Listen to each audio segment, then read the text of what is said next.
Great Expectations, by Charles Dickens, Chapter 54. It was one of those March days when the sun shines hot and the wind blows cold, when it is summer in the light and winter in the shade. We had our pea coats with us, and I took a bag. Of all my worldly possessions I took no more than the few necessaries that filled the bag. Where I might go, what I might do, or when I might return, were questions utterly unknown to me, nor did I vex my mind with them, for it was wholly set on Provis's safety. I only wondered for the passing moment, as I stopped at the door and looked back, under what altered circumstances I should next see those rooms, if ever. We loitered down to the Temple stairs, and stood loitering there, as if we were not quite decided to go upon the water at all. Of course I had taken care that the boat should be ready and everything in order. After a little show of indecision, which there were none to see but the 2 or 3 amphibious creatures belonging to our Temple stairs, we went on board and cast off, Herbert in the bow, I steering. It was then about high water, 8:30. Our plan was this. The tide, beginning to run down at 9, and being with us until 3, we intended still to creep on after it had turned, and row against it until dark. We should then be well in those long reaches below Gravesend, between Kent and Essex, where the river is broad and solitary, where the waterside inhabitants are very few, and where lone public-houses are scattered here and there, of which we could choose one for a resting-place. There we meant to lie by all night.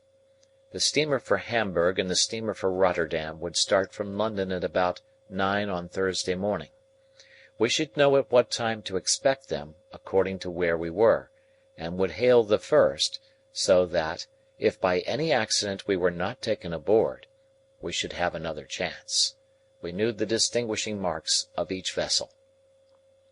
The relief of being at last engaged in the execution of the purpose was so great to me that I felt it difficult to realize the condition in which I had been a few hours before. The crisp air, the sunlight, the movement on the river, and the moving river itself, the road that ran with us, seeming to sympathize with us, animate us, and encourage us on, freshened me with new hope. I felt mortified to be of so little use in the boat, but there were few better oarsmen than my 2 friends, and they rowed with a steady stroke that was to last all day. At that time, the steam traffic on the Thames was far below its present extent, and the watermen's boats were far more numerous. Of barges, sailing colliers, and coasting traders, there were perhaps as many as now, but of steamships, great and small, not a tithe, or a 20th part so many. Early as it was, there were plenty of scullers going here and there that morning, and plenty of barges dropping down with the tide. The navigation of the river between bridges, in an open boat, was a much easier and commoner matter in those days than it is in these, and we went ahead among many skiffs and wherries briskly. Old London Bridge was soon passed, and old Billingsgate Market with its oyster boats and Dutchmen, and the White Tower, and Trader's Gate, and we were in among the tiers of shipping. Here were the Leith, Aberdeen, and Glasgow steamers, loading and unloading goods, and looking immensely high out of the water as we passed alongside. Here were colliers by the score and score, with the coal-whippers plunging off stages on deck, as counterweights to measures of coal swinging up, which were then rattled over the side into barges. Here at her moorings was tomorrow's steamer for Rotterdam, of which we took good notice, and here tomorrow's for Hamburg, under whose bowsprit we crossed. And now I, sitting in the stern, could see, with a faster beating heart, Mill Pond Bank and Mill Pond Stairs. "Is he there?" said Herbert. "Not yet." "Right. He was not to come down till he saw us. Can you see his signal?" "Not well from here, but I think I see it. Now I see him. Pull both. Easy, Herbert. Oars!" We touched the stairs lightly for a single moment, and he was on board, and we were off again. He had a boat cloak with him, and a black canvas bag, and he looked as like a river pilot as my heart could have wished. "Dear boy," he said, putting his arm on my shoulder as he took his seat.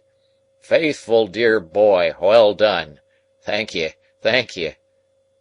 Again among the tiers of shipping, in and out, avoiding rusty chain cables, frayed hempen hawsers and bobbing buoys, sinking for the moment floating broken baskets, scattering floating chips of wood and shaving, cleaving floating scum of coal, in and out, under the figurehead of the John of Sunderland making a speech to the winds, as is done by many Johns, and the Betsy of Yarmouth with a firm formality of bosom and her knobby eyes starting 2 inches out of her head, in and out, hammers going in shipbuilders' yards, saws going at timber, clashing engines going at things unknown, pumps going in leaky ships, capstans going, ships going out to sea, and unintelligible sea creatures roaring curses over the bulwarks at respondent lightermen, in and out at last upon the clearer river, where the ship's boys might take their fenders in, no longer fishing in troubled waters with them over the side, and where the festooned sails might fly out to the wind. At the stairs where we had taken him aboard, and ever since, I had looked warily for any token of our being suspected. I had seen none. We certainly had not been, and at that time as certainly we were not either attended or followed by any boat. If we had been waited on by any boat, I should have run in to shore and have obliged her to go on, or to make her purpose evident. But we held our own without any appearance of molestation. He had his boat cloak on him, and looked, as I have said, a natural part of the scene. It was remarkable, but perhaps the wretched life he had led accounted for it, that he was the least anxious of any of us. He was not indifferent, for he told me that he hoped to live to see his gentleman one of the best of gentlemen in a foreign country. He was not disposed to be passive or resigned, as I understood it, but he had no notion of meeting danger half-way. When it came upon him he confronted it, but it must come before he troubled himself. "If you knowed, dear boy," he said to me, "what it is to sit here alonger my dear boy and have my smoke, arter been day by day betwixt 4 walls, you'd envy me, but you don't know what it is." "I think I know the delights of freedom," I answered. "Ah," said he, shaking his head gravely, "but you don't know it equal to me. You must have been under lock and key, dear boy, to know it equal to me. But I ain't a-going to be low." It occurred to me as inconsistent that, for any mastering idea, he should have endangered his freedom, and even his life. But I reflected that perhaps freedom without danger was too much apart from all the habit of his existence to be to him what it would be to another man. I was not far out, since he said, after smoking a little, "You see, dear boy, when I was over yonder, t'other side of the world, I was always a-looking to this side, and it come flat to be there, for all I was a-growing rich. Everybody knowed Magwitch, and Magwitch could come, and Magwitch could go, and nobody's head will be troubled about him. They ain't so easy concerning me here, dear boy. Wouldn't be leastwise if they knowed where I was." "If all goes well," said I, "you will be perfectly free and safe again within a few hours." "Well," he returned, drawing a long breath, "I hope so." "And think so?" He dipped his hand in the water over the boat's gunwale, and said, smiling with that softened air upon him which was not new to me, I suppose I think so, dear boy. We'd be puzzled to be more quiet and easy-going than we are at present. But it's a-flowing so soft and pleasant through the water, perhaps, as makes me think it. I was a-thinking through my smoke just then, that we can no more see to the bottom of the next few hours than we can see to the bottom of this river what I catches hold of. Nor yet we can't no more hold their tide than I can hold this. and it's run through my fingers and gone, you see," holding up his dripping hand. "But for your face, I should think you were a little despondent," said I. "Not a bit on it, dear boy. It comes a flowing on so quiet, and of that there rippling at the boat's head making a sort of a Sunday tune. Maybe I'm growing a trifle old, besides." He put his pipe back in his mouth with an undisturbed expression of face, and sat as composed and contented as if we were already out of England. Yet he was as submissive to a word of advice as if he had been in constant terror, for, when we ran ashore to get some bottles of beer into the boat, and he was stepping out, I hinted that I thought he would be safest where he was, and he said, "Do you, dear boy?" and quietly sat down again. The air felt cold upon the river, but it was a bright day, and the sunshine was very cheering. The tide ran strong. I took care to lose none of it, and our steady stroke carried us on thoroughly well. By imperceptible degrees, as the tide ran out, we lost more and more of the nearer woods and hills and dropped lower and lower between the muddy banks, but the tide was yet with us when we were off Gravesend. As our charge was wrapped in his cloak, I purposely passed within a boat or two's length of the floating custom house, and so out to catch the stream, alongside of two emigrant ships, and under the bows of a large transport with troops on the forecastle, looking down at us. And soon the tide began to slacken and the craft lying at anchor to swing, and presently they had all swung round, and the ships that were taking advantage of the new tide to get up to the pool began to crowd upon us in a fleet, and we kept under the shore, as much out of the strength of the tide now as we could, standing carefully off from low shallows and mudbanks. Our oarsmen were so fresh, by dint of having occasionally let her drive with the tide for a minute or two, that a quarter of an hour's rest proved full as much as they wanted. We got ashore among some slippery stones while we ate and drank what we had with us, and looked about. It was like my own marsh country, flat and monotonous, and with a dim horizon, while the winding river turned and turned, and the great floating buoys upon it turned and turned, and everything else seemed stranded and still. For now the last of the fleet of ships was round the last low point we had headed, and the last green barge, straw-laden, with a brown sail, had followed, and some ballast lighters, shaped like a child's first rude imitation of a boat, lay low in the mud, and a little squat shoal lighthouse on open piles stood crippled in the mud on stilts and crutches, and slimy stakes stuck out of the mud, and slimy stones stuck out of the mud, and red landmarks and tide marks stuck out of the mud, and an old landing stage and an old roofless building slipped into the mud, and all about us was stagnation and mud. We pushed off again, and made what way we could. It was much harder work now, but Herbert and Startop persevered, and rowed and rowed and rowed until the sun went down. By that time the river had lifted us a little, so that we could see above the bank.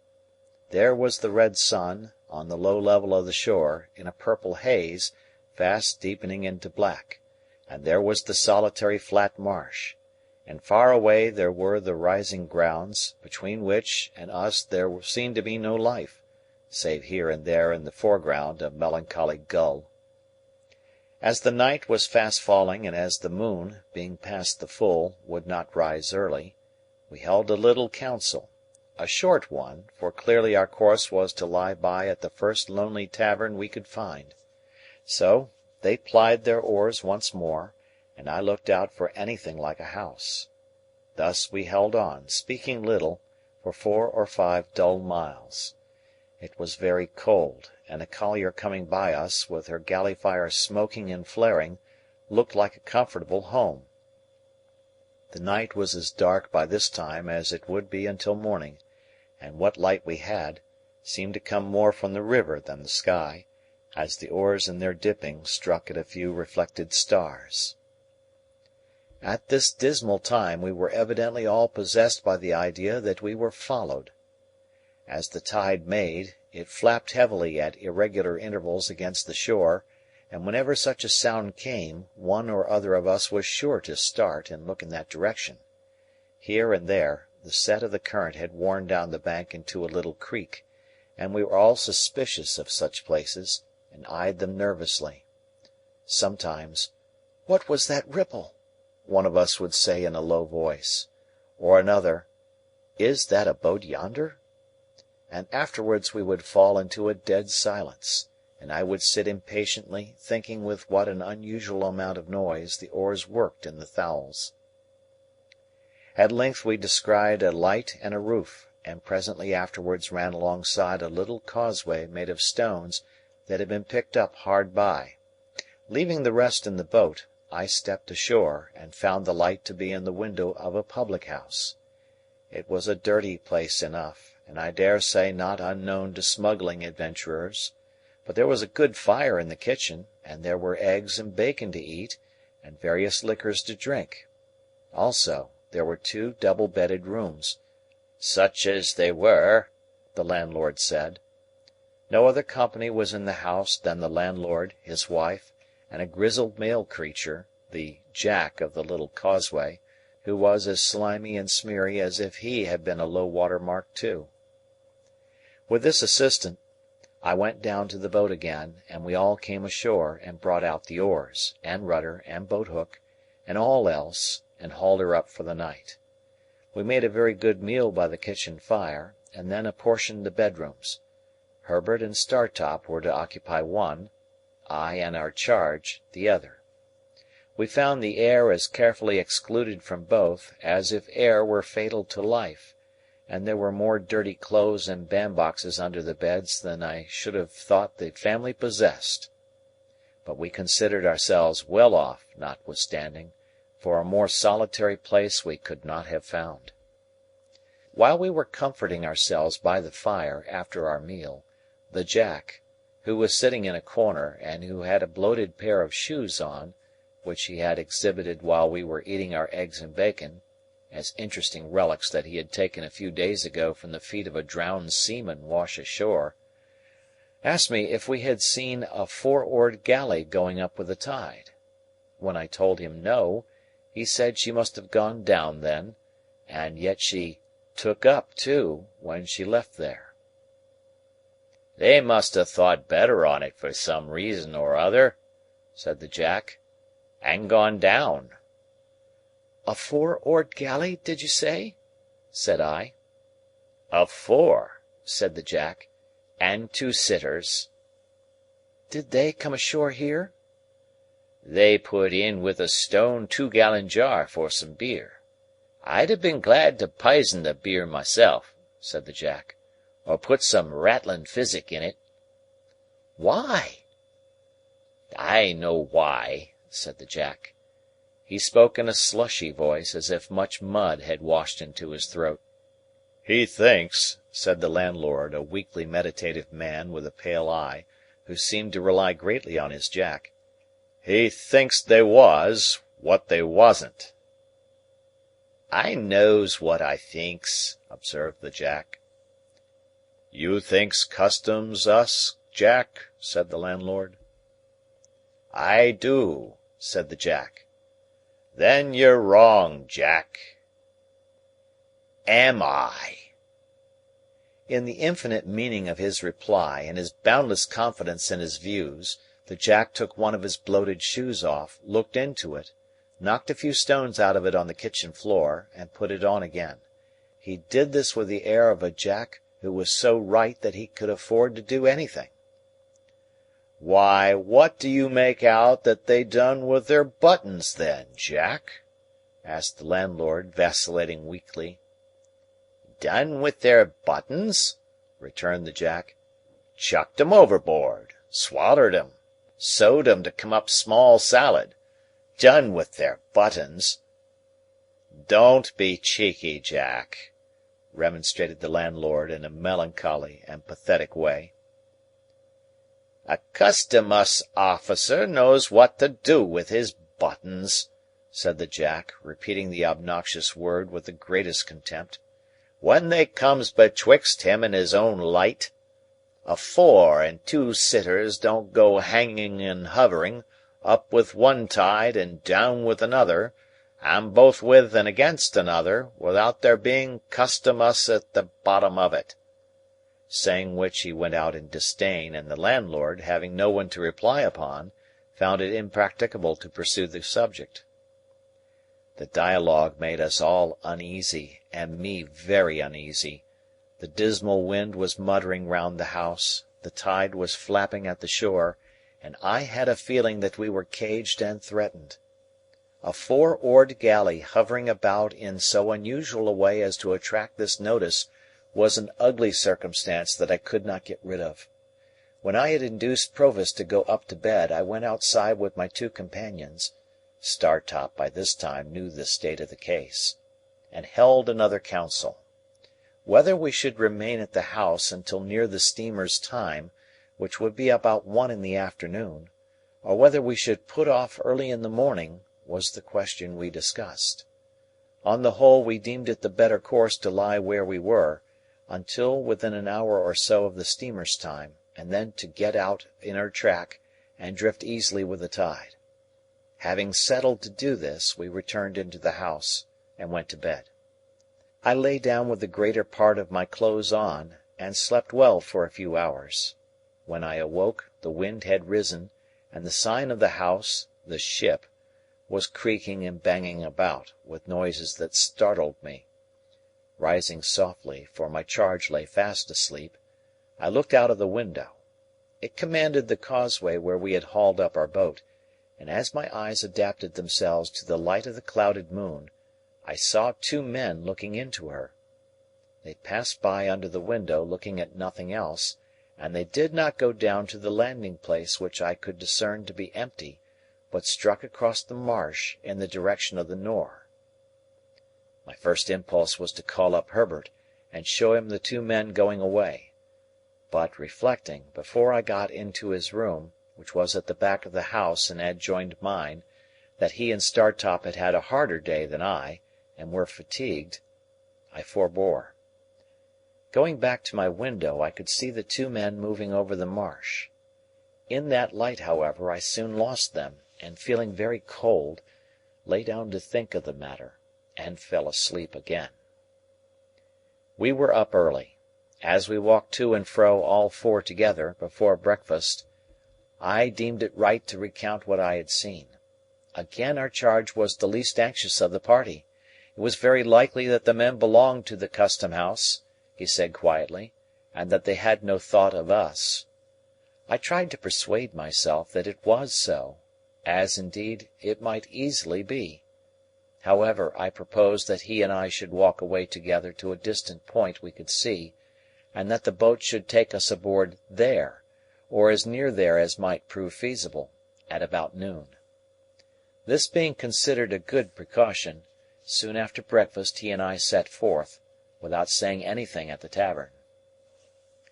He smoked his pipe as we went along, and sometimes stopped to clap me on the shoulder. One would have supposed that it was I who was in danger, not he, and that he was reassuring me. We spoke very little. As we approached the point, I begged him to remain in a sheltered place, while I went on to reconnoitre, for it was towards it that the men had passed in the night. He complied, and I went on alone. There was no boat off the point, nor any boat drawn up anywhere near it, nor were there any signs of the men having embarked there. But, to be sure, the tide was high, and there might have been some footprints under water. When he looked out from his shelter in the distance, and saw that I waved my hat to him to come up, he rejoined me, and there we waited, sometimes lying on the bank, wrapped in our coats, and sometimes moving about to warm ourselves, until we saw our boat coming round. We got aboard easily, and rowed out into the track of the steamer. By that time it wanted but 10 minutes of 1 o'clock, and we began to look out for her smoke. But it was 1:30 before we saw her smoke, and soon afterwards we saw behind it the smoke of another steamer. As they were coming on at full speed, we got the 2 bags ready, and took that opportunity of saying good-bye to Herbert and Startop. We had all shaken hands cordially, and neither Herbert's eyes nor mine were quite dry, when I saw a four-oared galley shoot out from under the bank but a little way ahead of us and row out into the same track. A stretch of shore had been as yet between us and the steamer's smoke, by reason of the bend and wind of the river, but now she was visible, coming head on. I called to Herbert and Startop to keep before the tide, that she might see us lying by for her, and I adjured Provis to sit quite still, wrapped in his cloak. He answered cheerily, "Trust to me, dear boy," and sat like a statue. Meantime the galley, which was very skilfully handled, had crossed us, let us come up with her, and fallen alongside. Leaving just room enough for the play of the oars, she kept alongside, drifting when we drifted, and pulling a stroke or two when we pulled. Of the two sitters, one held the rudder lines and looked at us attentively, as did all the rowers. The other sitter was wrapped up, much as Provis was, and seemed to shrink and whisper some instruction to the steerer as he looked at us. Not a word was spoken in either boat. Startop could make out after a few minutes which steamer was first, and gave me the word Hamburg in a low voice as we sat face to face. She was nearing us very fast, and the beating of her paddles grew louder and louder. I felt as if her shadow were absolutely upon us when the galley hailed us. I answered. "You have a return transport there," said the man who held the lines. "That's the man, wrapped in the cloak. His name is Abel Magwitch, otherwise Provis. I apprehend that man and call upon him to surrender, and you to assist." At the same moment, without giving any audible direction to his crew, he ran the galley abroad of us. They had pulled one sudden stroke ahead, had got their oars in, had run athwart us, and were holding on to our gunwale before we knew what they were doing. This caused great confusion on board the steamer, and I heard them calling to us, and heard the order given to stop the paddles, and heard them stop, but felt her driving down upon us irresistibly. In the same moment I saw the steersman of the galley lay his hand on his prisoner's shoulder, and saw that both boats were swinging round with the force of the tide, and saw that all hands on board the steamer were running forward quite frantically. Still in the same moment I saw the prisoner start up, lean across his captor, and pull the cloak from the neck of the shrinking sitter in the galley. Still in the same moment I saw that the face disclosed was the face of the other convict of long ago. Still in the same moment I saw the face tilt backward with a white terror on it that I shall never forget, and heard a great cry on board the steamer, and a loud splash in the water, and felt the boat sink from under me. It was but for an instant that I seemed to struggle with 1,000 mill-weirs and 1,000 flashes of light. That instant past, I was taken on board the galley. Herbert was there, and Startop was there, but our boat was gone, and the two convicts were gone.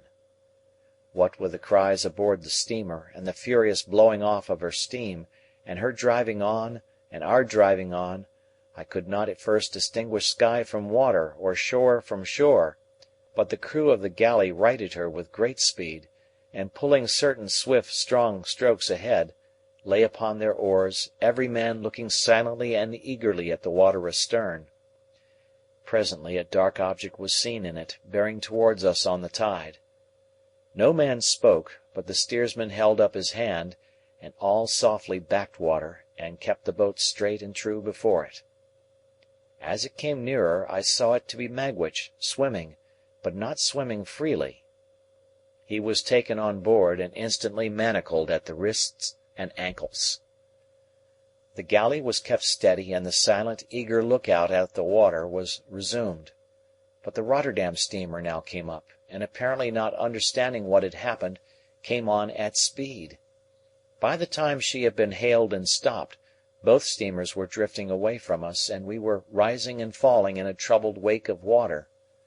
The look-out was kept long after all was still again, and the two steamers were gone, but everybody knew that it was hopeless now.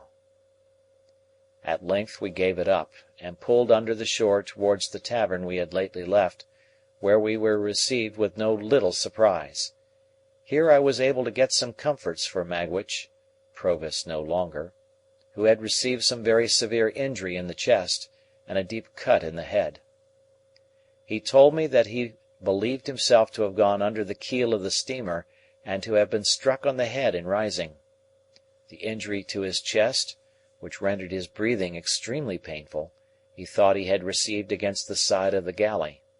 He added that he did not pretend to say what he might or might not have done to Compeyson, but that, in the moment of his laying his hand on his cloak to identify him, that villain had staggered up and staggered back, and they had both gone overboard together, when the sudden wrenching of him, Magwitch, out of our boat, and the endeavour of his captor to keep him in it, had capsized us.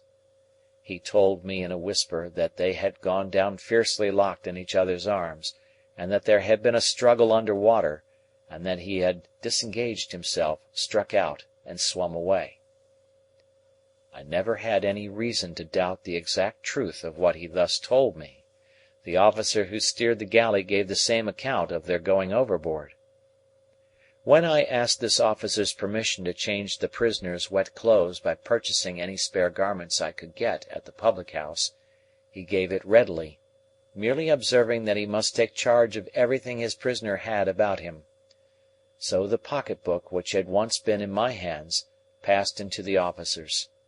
He further gave me leave to accompany the prisoner to London, but declined to accord that grace to my two friends. The Jack at the ship was instructed where the drowned man had gone down, and undertook to search for the body in the places where it was likeliest to come ashore. His interest in its recovery seemed to me to be much heightened when he heard that it had stockings on. Probably it took about a dozen drowned men to fit him out completely, and that may have been the reason why the different articles of his dress were in various stages of decay. We remained at the public-house until the tide turned, and then Magwitch was carried down to the galley and put on board. Herbert and Startop were to get to London by land as soon as they could. We had a doleful parting, and when I took my place by Magwitch's side, I felt that that was my place henceforth while he lived. For now my repugnance to him had all melted away, and in the hunted, wounded, shackled creature who held my hand in his, I only saw a man who had meant to be my benefactor, and who had felt affectionately, gratefully, and generously towards me with great constancy through a series of years. I only saw in him a much better man than I had been to Joe. His breathing became more difficult and painful as the night drew on, and often he could not repress a groan. I tried to rest him on the arm I could use, in any easy position, but it was dreadful to think that I could not be sorry at heart for his being badly hurt, since it was unquestionably best that he should die. That there were, still living, people enough who were able and willing to identify him, I could not doubt. That he would be leniently treated, I could not hope.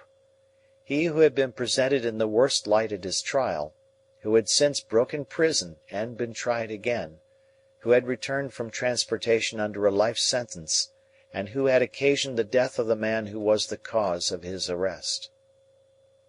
As we returned toward the setting sun we had yesterday left behind us, and as the stream of our hopes seemed all running back, I told him how grieved I was to think that he had come home for my sake.